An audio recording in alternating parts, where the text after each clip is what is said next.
Бројки со Наташа Мерсовска на Радио Слободна Македонија.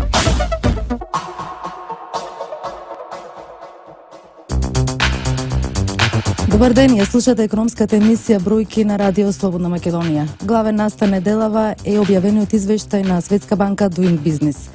Македонија е рангирана на 10-то место во светот и 5-та во Европа. Каде бележиме напредок, а каде треба се уште да се работи, ќе разговараме со министерот за финансии Кирил Миновски. Добар ден, господине Миновски, ви благодарам што избавивте време да гостувате во Радио Слободна Македонија. Добар ден, ви благодарам за поканата и поздрав до слушателите на Радио Слободна Македонија. Ви благодарам. Колку е значаен извештајот кој што го објави Светска банка Doing Business? Се работи за извештај кој што го изготвува најреномираната светска финансиска институција, тоа е Светска банка. Извештајот е изработен врз основа на меѓународно прифатена методологија која што важи за сите земји во светот. Тоа е причината поради која што треба да бидеме радосни што Македонија се наоѓа на 10-то место во светот во конкуренција со сите држави од целата планета. Не само од Европа, туку и од Централна Азија, од Далечен Исток, од Северна и од Јужна Америка. Преку извештајот се врз основа на определени критериуми се врши мерење на државите за тоа какво деловно обкружување креираат. Она што го покажуваат параметрите е дека речиси кај сите параметри кои што се користат при рангирањето на деловното обкружување, Македонија бележи прогрес. Тој прогрес е верификуван од меѓународно прифатени стручни тимови, што го зголемува успехот на државата. Зашто ни е битно ова деловно обкружување? Зашто говориме за деловно обкружување и зашто е битен овој ранкинг или ова листа на рангирање која што ги рангира државите врз основа на тоа какво деловно обкружување креираат? Деловното обкружување представува основен предуслов за развој на приватниот сектор. Доколку имаме подобро деловно обкружување, тоа значи дека имаме подобро законодавство, тоа значи дека имаме подобри институции кои што се пофлексибилни и кои што ќе му овозможат на приватниот сектор подобро да се развива. Затоа е многу битно ова рангирање и поради тоа државите и во нашето соседство настојуваат да го подобрат своето рангирање на оваа ранглиста. Како за пример, изминативе неколку денови имав прилика да гледам регионални телевизии на кои што нашите колеги од соседството говореа дека имаат прогрес, а најголем дел од нив се наоѓаат или на 40-то место или како таргети го ставаат 30-то место. Ние како држава во моментов се наоѓаме на 10-то место во светот и тоа навистина представува голем успех кој што е резултат на вложениот напор и на тимовите кои што работат во институциите и на министрите од сегашната влада, меѓутоа тоа е континуитетна активност во која што секако свој придонес има дадено и сите министри во претходните влади на владеачката коалиција. Се земат во предвид неколку индикатори. Каде бележиме значителен напредок?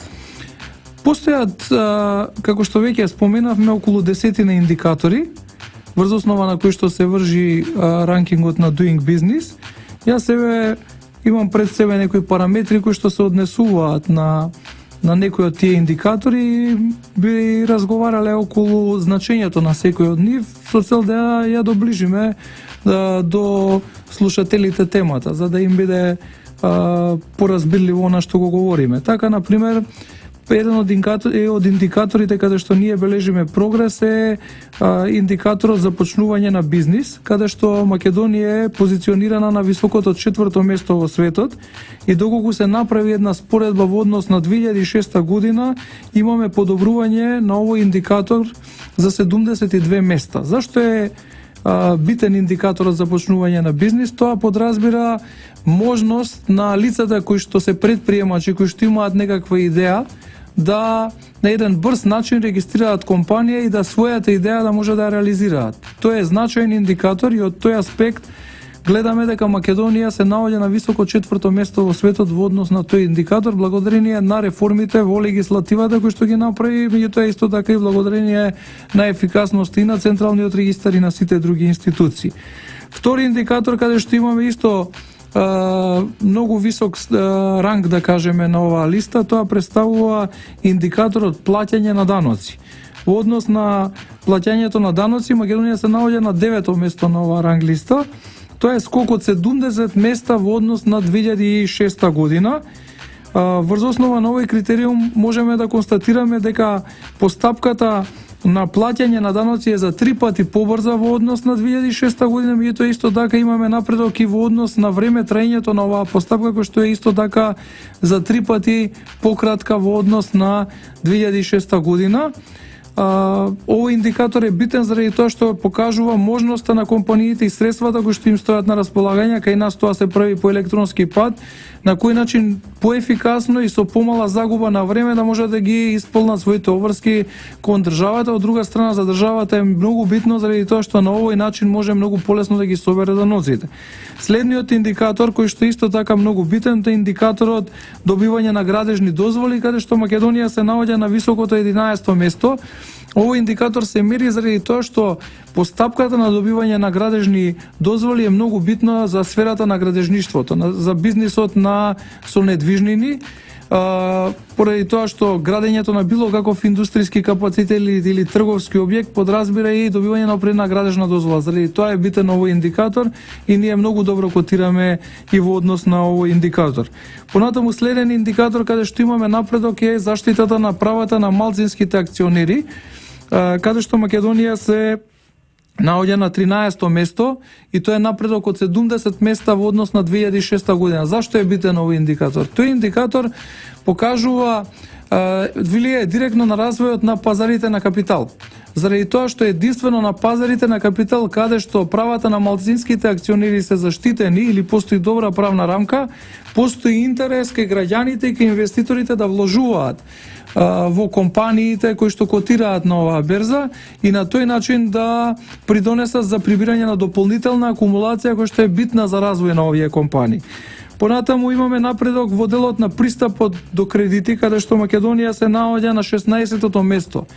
Овој индикатор е битен од аспект на тоа што основен предуслов за реализација на некоја бизнис идеја или за зголемување на бизнисот да имаме така наречен пристап до кредити или access to finance. И на овој индикатор добро котираме, тоа значи дека ние како држава имаме доста напредувано во поглед на градење на инструменти преку кои што се и рамка која што овозможува полесен пристап до капитал на компаниите. Понатаму значаен индикатор е индикаторот за услови за прекугранично тргување, во кој што Македонија е рангирана на 27-то место и бележи подобрување од 100 места во однос на 2006 година. Тоа значи дека во овој момент, врз основа на она што го покажуваат показателите, во Македонија многу полесно може да се увезе и да се извезе некако вид на трговска стока. Значи тоа е битно за нас како држава, меѓутоа и во услови на глобална економија, заради тоа што најголем дел од производите и генерално кои што се нудат се глобални производи, неопходно е да постои таа флуктуација, тој trade facilitation. Така да во однос на сите овие параметри ние бележиме подобрувања, а елаборирав од која е причината заради која што ни се неопходни вакви реформи и на кој начин тие влијаат позитивно врз развојот на приватниот сектор. А каде треба се уште да се работи за да уште подобро бидеме рангирани наредната година? Кои сектори се нотирани како слабост? Во однос на генерално во однос на сите критериуми Македонија стои добра заради тоа што се на крајот се вади еден кумулатив, агрегатен збир од сите индикатори кои што го дефинира конечниот ранкинг на државата. Меѓутоа секогаш постои простор за унапредување заради тоа што секоја година се работи за една динамична методологија. Секоја година се вршат мерењата врз основа на кои што се одредува ранкингот на една држава. Многу е тешко да се задржи позицијата, високото место, значи во континуитет треба да се спроведуваат мерки кои што ќе значат креирање на подобро деловно обкружување, меѓутоа воедно тие ќе значат подобри услови за работа на компаниите. Доколку ние спроведуваме реформи, треба да имаме свесни дека сите 190 држави кои што се наоѓаат на оваа ранг листа, сите спроведуваат реформи. Во зависност од видот на реформите кои што ги спроведуваат, бројот на реформите и ефектот кој што го имаат тие реформи, зависи и конечниот ранкинг. Се разбира дека и ние во наредниот временски период имаме простор за унапредувања во повеќе области како што представува пристапот до електрична енергија, решавањето на несолвентноста, значи тоа е за стечајните постапки, каде што имаме голем напредок во однос на тоа, на заштитата на правата на доверителите и скратувањето на постапката на решавањето на овие постапки, меѓутоа постои простор за унапредување во делот на спроведување на договорите и регистрирањето на името. Значи, постојат повеќе области во кои што е можно да се направи прогрес во позитивна насока. Колку странските компании пред да донесат одлука да инвестираат во одредена земја ги читаат ваквите извештаи? Бретон Вудските институции, а тоа се Меѓународниот монетарен фонд и Светската банка, се сметаат за најрелевантни меѓународни финансиски институции кои што имаат сериозно влијание во креирањето на глобалните економски движења, меѓутоа кои што имаат и своји таргети и приоритети кои што се однесуваат на развојот на глобалната економија. Извештаите кои што ги изготвуваат се многу релевантни, како country репортите кои што ги изготвуваат, така и овој ранкинг кој што го прават преку Doing Business извештајот.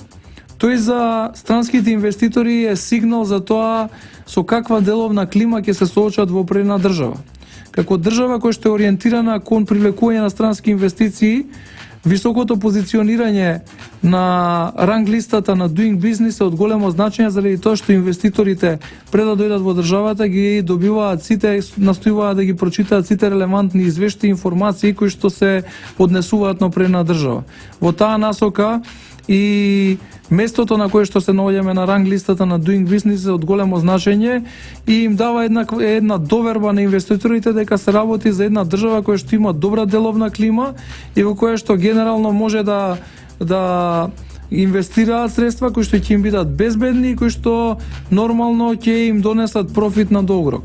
Може ли сега да се очекува врз основа на ова извештај наредниот период да дојдат повеќе инвеститори да инвестираат кај нас? И во претходните инвестициски роудшоу кои што ги спроведуваше владата преку тимот на министри за привлекување на странски инвестиции, агенцијата за поддршка на странските инвестиции и извозот во Република Македонија, понатаму дирекцијата за технолошко-индустријски развојни зони, роудшоуата кои што беа правени од страна на премиерот на Република Македонија, во презентациите речиси редовно се истакнуваше високата позиција која што Македонија има во поглед на креирањето на позитивно деловно обкружување. Во таа насока и голем број компании кои што ги имаме присутно веќе во слободните економски зони дојдоа како резултат на доброто деловно обкружување. Би споменал некои од нив како што се Хайтек, Технопласт, Технохозе, Магдија, Електромехатроникс, Ванхол, Ванконтакт, Кеслер и други компании кои што како резултат на овие мерки кои што ги спроведуваме во делот на добрата градење на добра деловна клима изградија собствени фабрики во Република Македонија. Министре, овде предлагам да направиме мала музичка пауза, да ги слушнеме рекламите, па ќе продолжиме со разговорот. Бројки со Наташа Мерсовска на Радио Слободна Македонија. Гостин во емисијата Бројки министерот за финансии Кирил Миновски. Господине Миновски, изгласен е буџетот за наредната година. Се темели на три основни постулати: висок износ за капитални инвестиции, постојано намалување на буџетскиот дефицит и социјална сигурност за најранливите категории на граѓани, што значи редовна исплата на пенсии и социјални натоместоци. Кажете ми, кои капитални проекти ќе ви бидат приоритет? Со оглед дека емисијата е бројки, тоа значи дека сега дојдовме до темата бројки и ќе разговараме за буџетот за 2017 година. Буџетот за 2017 година, како што веќе споменавте, базира на неколку постулати. Големо значење во овој буџет, како и во претходните, му даваме на прашањето на зголемување на капиталните инвестиции. Во делот на капиталните проекти, осуштествено значење е до заокружувањето на двата главни коридори кои што поминуваат низ Република Македонија. Тоа се коридорот 10, кој што ја поврзува Република Македонија со Грција и Србија, и коридорот 8, кој што ја поврзува Република Бугарија, Република Македонија и Република Албанија. Изградбата на овие коридори е од огромно стратешко значење и ние во таа насока сме фокусирани на комплетно патно и железничко поврзување на Република Македонија со соседите, што ќе овозможи да се креира опрена стратешка предност за Република Македонија и ќе креира поголеми можности како за привлекување на странски директни инвестиции, така и за развој на домашните компании, значи за поттикнување на домашните инвестиции, затоа што инфраструктурата понатаму носи соодветен раст. Понатаму продолжуваме со гасификацијата. Значи таа е веќе отпочната, ќе го дозаокружиме проектот на гасификацијата. Целта ни е да се обезбеди можност во Република Македонија, во речиси сите поголеми населени места, да истите добијат пристап до газ како еден еколошки и ефтин енергенс, кој што од една страна ги намалува трошоците за компаниите, од друга страна обезбедува обезбедува заштита на животната средина. Покрај тоа што со гасификацијата настојуваме да обезбедиме пристап за индустријските капацитети, целта ни е исто така и да се преориентираат домаќинствата да го користат гасот како енергенс пред се за загревање и во секојдневна употреба, што исто така има позитивен импакт на намалувањето на трошоците во домаќинствата кои што се користат за енергетски потреби, меѓутоа воедно имаат и друга димензија, тоа е значи намалување на загадувањата пред се во поголемите населени места. Понатаму продолжуваме и со инвестициите во сферата на образованието, каде што интензивно имплементираме повеќе проекти, каде што има изградба и на училишта. Предвидено е во наредниот временски период да се заокружат и објектите од стратешко значење за развојот на здравството, за градењето на терцијарното здравствена заштита. Тука е пред се клиничката болница во Штип и клиничкиот центар во Скопје Мајка Тереза. Сето тоа покажува дека преку овие инфраструктурни проекти директно влијаеме на зголемување на потрошувачката и со тоа позитивна инвестицијската потрошувачка и со тоа позитивно се влијае на генерално на растот на бруто општествениот производ. Значаен дел исто така од капиталните инвестиции се фокусирани на развојот на земјоделието и руралниот развој. Значи, доколку се следат бројките, сега не би ги оптоварувал слушателите со бројки, ќе видиме дека кај речиси сите параметри во делот на речиси сите капитални инвестиции имаме зголемување на овие износи во апсолутен износ. Имаме доста зрели проекти, тие зрели проекти ќе придонесат да се зголеми економската динамика во следната година. Го објавивте акцијскиот план за намалување на буџетскиот дефицит. Може ли да не кажете како етапно од година во година ќе се намалува? Кои се проекциите зацртани во него? Основната цел на Министерството за финансии на Република Македонија и владата на Република Македонија да води одговорна фискална политика. Во таа насока и во фискалната стратегија која што беше објавена, покажуваме дека и даваме јасен сигнал дека ние како влада ќе водиме одговорна фискална политика преку континуирано намалување на фискалниот дефицит. Фискалниот дефицит кој што е проектиран за следната година е 3%, што е усогласено со Мастрихтскиот критериум на Европската унија, додека веќе во 2018 година истиот предвидуваме да се намали, да изнесува 2,6%, додека во 2019 година истиот се настојува да се намали на 2,2%. Кога говориме за фискалниот дефицит во посткризниот период, значи тоа е период после 2008 година, кога беше светот погоден, значи светската економија беше погодена од финансиската криза.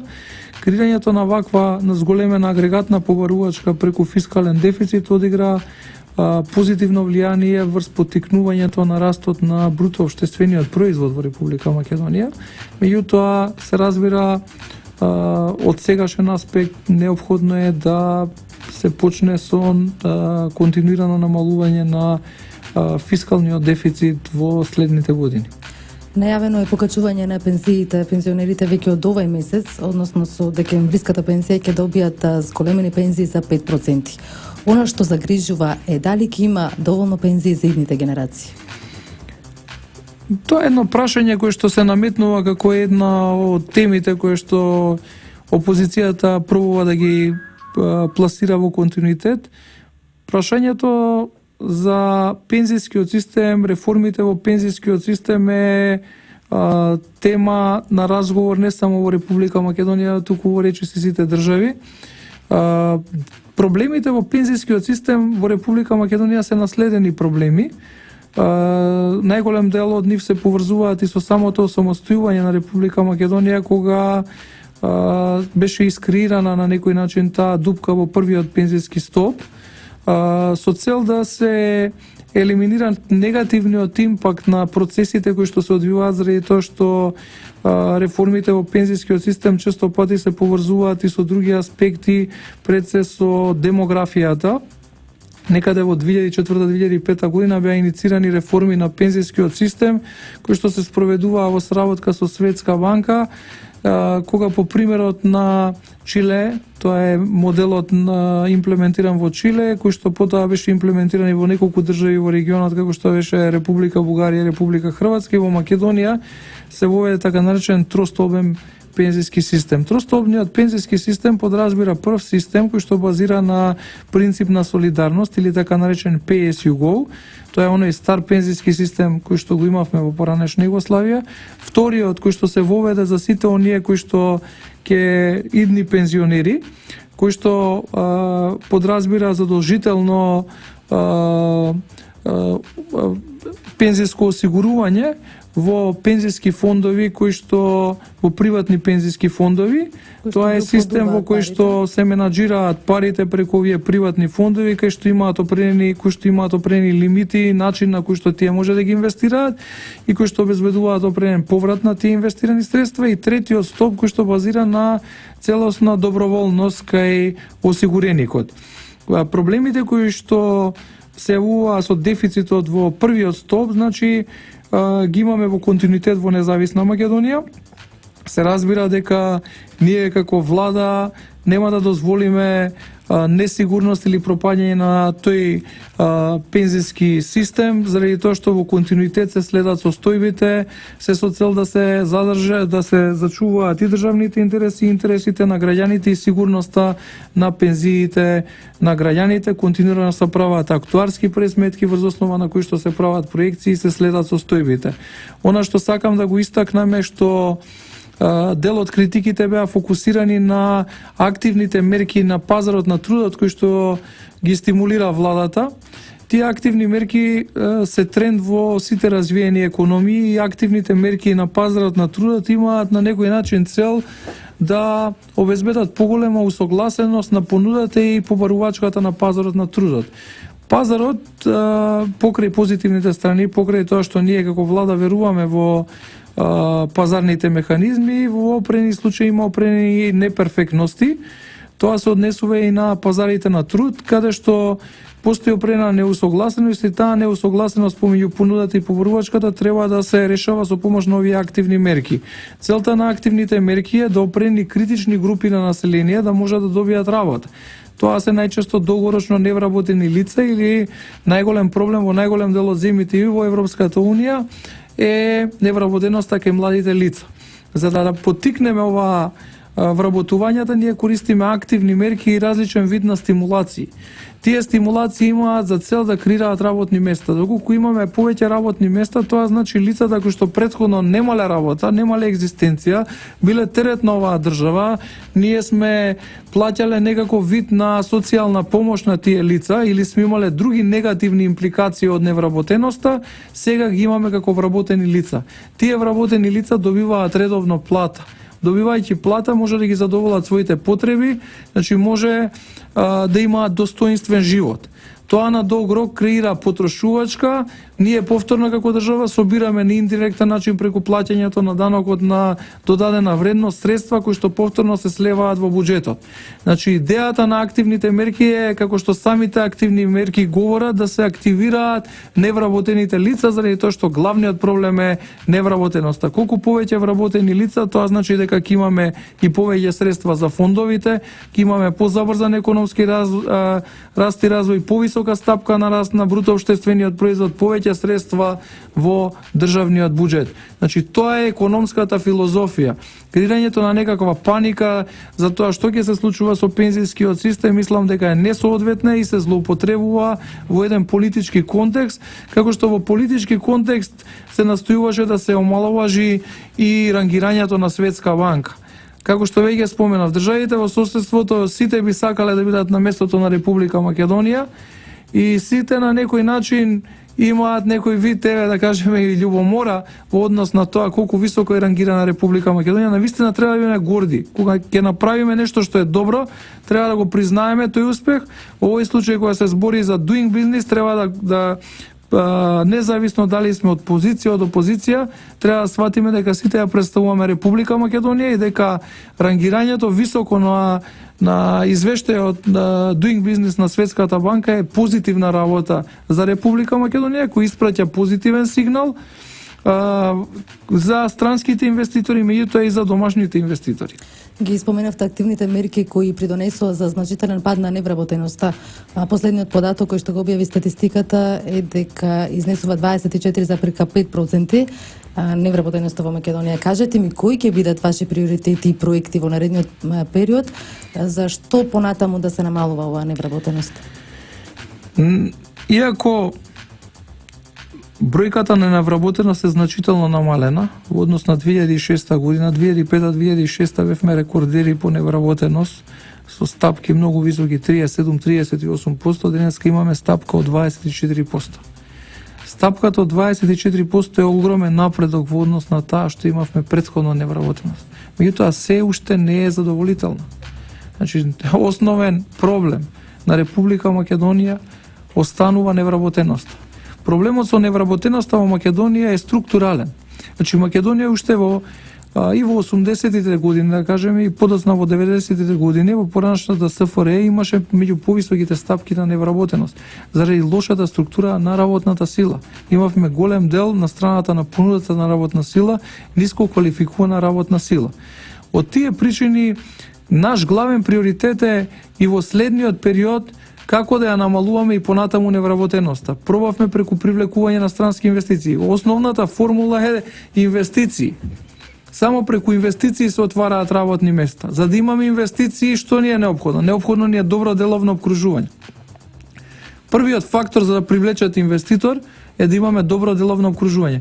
Кога говорам за инвеститор, зборам како за странските инвеститори, така и за домашните инвеститори. Понатаму, даночна политика да имаме соодветно. Даночната политика која што ја спроведуваме ние е политика на ниски даноци. Македонија е меѓу државите во светот кои што имаат најниско севкупно даночно оптоварување. Целта ни е преку малиот зафат кој што го имаме од приватните компании, прво да ја следиме филозофијата, економската филозофија на оваа влада е дека сметаме дека приватниот сектор на најдобар начин знае да располага со средствата. Заради тоа што приватниот сектор е единствениот сектор кој што креира вредност, во кој што се создаваат производи и услуги. Без приватниот сектор државата врши редистрибуција, ги прибира средствата и ги редистрибуира согласно на нејзините развојни политики. Меѓутоа приватниот сектор го генерира растот и развојот. Затоа ние преку малото оптоварување настојуваме да најголем дел од тие средства останат во компаниите, да тие може да ги користат согласно на нивните развојни цели. Затоа што на тој начин тие преку креирање на нова вредност обезбедуваат и повисок раст. Тоа е генерално филозофијата ние која што ја следиме на државно ниво. И тоа е причината поради која што настојуваме да креираме добро деловно обкружување. Значи да ги стимулираме инвестициите. Преку овие инвестиции се отвараат нови работни места. Во почетокот тоа се можеби трудоинтензивни, заради тоа што е неопходно да маса луѓе да бидат вработени. Меѓутоа ние постепено носиме и навистина и повисоко платени и поквалитетни работни места. Значи целта е најголемиот дел од населението, од невработените лица во Република Македонија да бидат активирани, односно да работат, да им се најде работно место. А тоа го правиме континуирано преку поттикнувањето на инвестициите, и на странските и на домашните инвестиции. Ќе продолжиме со тие активности, ќе продолжиме и со активностите поврзани со стимулирањето на работните места преку активните мерки за кои што веќе говорев, преку мерките од типот на Македонија вработува 1 и 2, заради тоа што тие даваат резултат. Доколку се следат бројките, ќе видиме дека Македонија се наоѓа на прво место по бројот на отворени работни места во слободни економски зони. Исто така многу се позитивни резултатите од спроведените активни мерки поврзани со стимулации на вработување за домашни компании. Сето тоа говори дека се наоѓаме на добар пат и дека треба и понатаму да продолжиме на овој начин да го стимулираме креирањето на работните места. Министри, неодамна се вративте од Вашингтон, каде што се одржуваат редовни годишни средби на ММФ и Светска банка. А кои се заклучоците од таму? Генерално на разговорите што ги имавме и со Меѓународниот монетарен фонд и со Светската банка, разменивме мислења во поглед на актуелната економска состојба во Република Македонија. Меѓутоа исто така бевме запознаени со определени нови програми и мерки кои што ги спроведуваат овие две водечки институции. Подпишавме повеќе меморандуми за соработка кои што се однесуваат на поддршката која што можеме ние како Република Македонија да ја очекуваме од овие финансиски институции. Меѓутоа исто така се говореше генерално за главните приоритети не само во Република Македонија, туку и генерално во светот. Значи, тоа е креирањето на работни места, борбата против сиромаштијата, економскиот раст, заштитата на животната средина, стимулирањето на економската ефикасност. Во сите овие сфери ние како влада имаме визија како да ги подобриме состојбите и дел од тие активности веќе ние како влада ги имплементираме и ќе продолжиме да ги имплементираме и самостојно и во соработка со сите релевантни меѓународни финансиски институции. Моето последно прашање е до вас, господине Миновски, кои ќе бидат ваши приоритети во наредниот период? И јас секогаш ги истакнувам приоритетите кои што се приоритети на Република Македонија. Основниот приоритет секогаш е стимулирање на мерки кои што ќе креираат нови работни места. Понатаму креирање на мерки кои што ќе подразбираат стимулирање на инвестициите, на инвестицијската активност, водење на фискална политика во која што од една страна ќе имаме ефикасни институции кои што на соодветен начин ќе ги обезбедат приходите на државата, меѓутоа од друга страна кои што ќе овозможат непречено обавување на сите државни функции. Понатаму, мерките кои што подразбираат унапредување понатамошно на деловното обкружување и се со цел да се обезбеди што е можно подостоинствен живот за граѓаните на Република Македонија, повисоки плати и поголем, да кажеме, животен стандард на населението. Министре, јас ви благодарам што издвоивте време и гостувавте во Радио Слободна Македонија. Ви благодарам за поканата. По кратката музичка пауза ќе ги слушнете и најважните економски настани. Бројки со Наташа Мерсовска на Радио Слободна Македонија.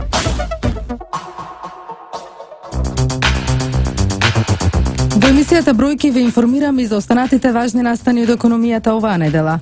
На 70.000 евра државна помош добија 23 фирми основани од жени предприемачи, 12 занетчи и уште 6 компании за спроведување на ХАСАП и со стандардите. Во зависност од програмата, субвенциите по фирма изнесуваат во просек по 2000 евра. Апликантите задоволни, велат не се многу пари, но ќе им помогнат во развој на бизнисот. Колку и да е мала сумата, значи нас ни помага секако. Поготово тоа што сме една компанија водена од жена, сменив локација на компанијата и тоа ќе ми помогне, значи, да се опоравам во однос на машини, на зголемување на производство и секако една мала инјекција што ќе не тера понатак. Надлежните посочија дека и во иднина максимално финансиски ќе се поддржуваат иновативните идеи и предприемачите, особено жените со цел да се зголеми нивната улога во бизнис секторот. Да ја слушнеме изјавата на министерот за економија Дритон Кучи. Женското предприемништво е препознаено како важен извор на економски раст. Бројот на жени како предприемачи и раководен кадар во предпријатијата постојано и континуирано е во раст, што може да се објасни желбата на жените за независност и самодокажување. Енергетската ефикасност се уште не е приоритет за многу домашни фирми. Мерките за заштита на енергија се скапи. Се исплатат на долг рок, но малку компании се подготвени да вложат во тоа, сметаат експертите. Функционираат во мала економија и најчесто заработката ја инвестираат во други работи. Енергетската ефикасност е ставена на чекање. Некои од нив не се доволно информирани за тоа колку би заштеделе со правилно користење на енергијата, изјави универзитетскиот професор Константин Димитров. Битно е дека во почетокот не бе заинтересиран, што е, вика, тоа ми е 1,5% од вкупните трошоци, мене влезната суровина ми учествува со 35-40%, нека се каже 2% тоа од еднаш касетот. Ама велам, ама знаете ли едно, дека тие 1,5% можат тоа, ако го заштедите, имате 2 милиона евра годишно остаток. Секој размислува така, дека некогаш апсолутната бројка на заштедата е доста висока, иако учествува малку во вкупните трошоци на фирмата. Концесионерот на рудникот Иловица ќе ја финансира изградбата на водовод во селата Иловица и Штука, со што околу 700 домаќинства ќе добијат можност за поквалитетно водоснабдување. Дојдовме до заклучок дека мрежата за водоснабдување во Иловица и во Штука е многу застарена и затоа Евромакс во соработка со општина Босилово решија најпрво да финансираме изработка на детален проект за замена на целокупната водоводна мрежа во Иловица и во Штука, а веќе следниот чекор после изработката на тој проект е да започнат теренските активности, односно градежните активности за комплетна замена на таа водоводна мрежа. Има доволно огревно дрво, уверуваат надлежните. Оние кои платиле се уште не го добиле, според директорот на Македонски шуми Караџовски, се само 10%. Во наредните неколку дена и нив ќе им биде испорачано. Тие неколку 5-6% кои што не се испорачани во најголема мера влијаеше времето или временските услови, затоа што сведоци сме дека и септември па и октомври го цел скоро е врнежлив, значи скоро секој втор ден врне, што за нас во шумарството е проблематично, бидејќи дрвата ги спуштаме од шума. Волка Вадарци е тој процент преку 30% поголемо од лани, некаде за 6.000-7.000 кубика е повеќе од лани. Во Скопје традиционално е зголемено, значи ако лани баратавме со некоја бројка од 6 до 7.000, значи по-поддржницата оваа година минува на 12.000. Охрид се најде меѓу 10 најдобри градови кои треба да се посетат во 2017 година. Ова го порачува познатиот туристички портал Lonely Planet. Што Охрид ќе го добие како туристичка дестинација е секако зголемен маркетинг, поголем волумен на промоција од референтна куќа како што е Lonely Planet и се надеваме дека во голем број истото тоа ќе предизвика зголемен број на посети од странски туристи. Овде завршува емисијата Бројки во продукција на Радио Слободна Македонија. Денеска 27 октомври. Со мене уредник и водител Наташа Мерсовска е Едине Вучков техничка реализација. Со нови содржини слушајте не и наредниот четврток во истиот термин. Јас ви посакувам убав ден. Бројки со Наташа Мерсовска на Радио Слободна Македонија.